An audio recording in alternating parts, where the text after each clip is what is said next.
I'm calling it right here. This world can officially bite my ass. Fallout 4 is a sizable game with many places to go and things to find, and amongst the things to discover and search for are bobbleheads, small pre-war relics that grant a variety of bonuses to your character. There are a total of 20 bobbleheads strewn across the Commonwealth, and in this video, we'll be covering the 6 that specifically pertain to weapons in combat. Before getting to where you find these little gems, it's worth mentioning that 5 of these bobbleheads do the exact same thing to different weapon types, which is increase critical damage in VATS by 25%. That boost to critical is nothing to sneer at, but if you're not a fan of using VATS, then these bobbleheads will have limited value to you. Anyway, with that covered, let's move on to the first plastic and spring-loaded pre-war relic. We'll start things off with the energy weapons bobblehead. This object is located at Fort Hagen, which is a good ways directly west of Oberlin Station and a long ways south of Sunshine Tidings Co-op. Fort Hagen is also a location you have to visit during the main quest, and the section of the facility where the bobblehead is located is only accessible during the quest Getting a Clue. It's a bit inconvenient, but the quest isn't too far into the main story for what it's worth. Anyways, Fort Hagen is sealed up pretty tight, and you'll have to enter through a door in the parking garage. From this entrance, take the stairs up till you reach the floor with the Securitron in its pod next to a computer terminal. It's on this level you need to find an elevator that will take you down to where you can enter into the command center, an inner area of Fort Hagen. This section of the fort is pretty linear, and if you follow the hall straight, not entering any of the rooms, you'll eventually find the kitchen on your left. A telltale sign you found the dining area is the skeleton hanging through the window. Just hop inside and you'll find the energy weapon bobblehead in the kitchen between 2 refrigerators. Excellent.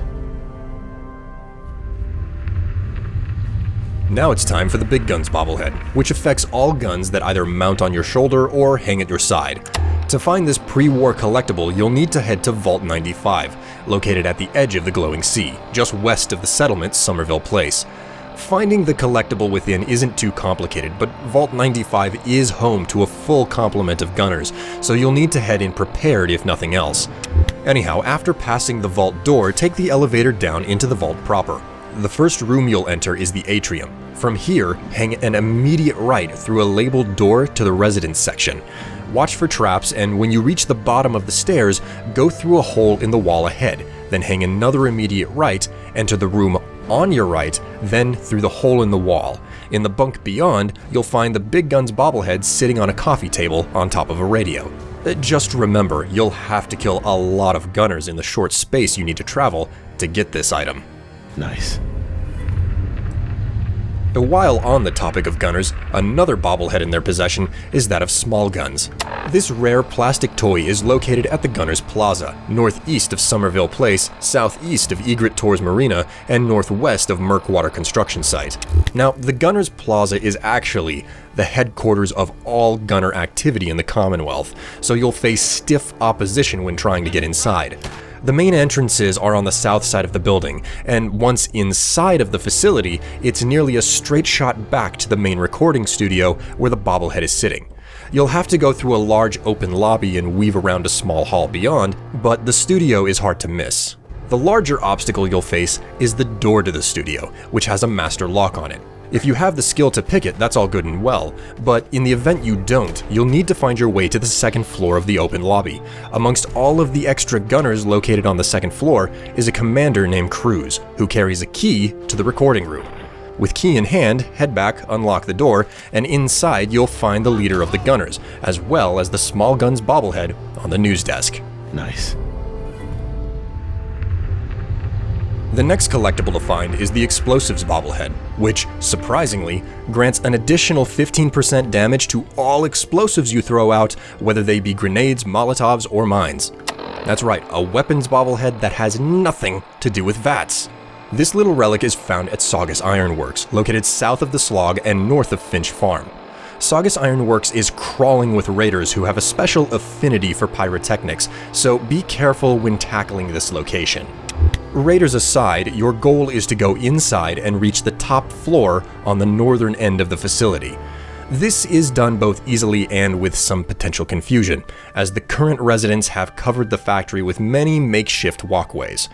No matter the method, you're looking for a set of double doors leading to the blast furnace. When you enter, you'll have to deal with the leader of the raiders and his lackeys, as they're engaged with someone who plays a part in a side quest.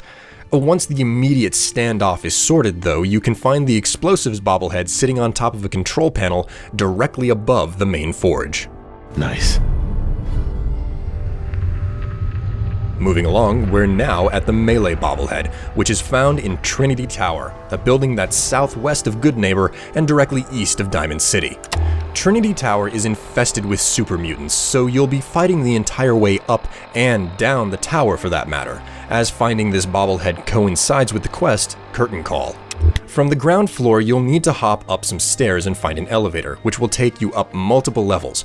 Once the lift arrives, you'll be deposited in some offices halfway up the building. You need to look around and find another elevator 2 floors up, requiring you to take a set of stairs and a collapsed ceiling that forms a ramp. After ascending the tower via the second elevator, you'll find yourself at the highest section of the building that you can access. Once here, all you need to do is paint a bloody trail to the top floor where you'll find 2 people trapped in a cell. Either pick the lock to let them out or grab the key out of the loot chest nearby to unlock the door.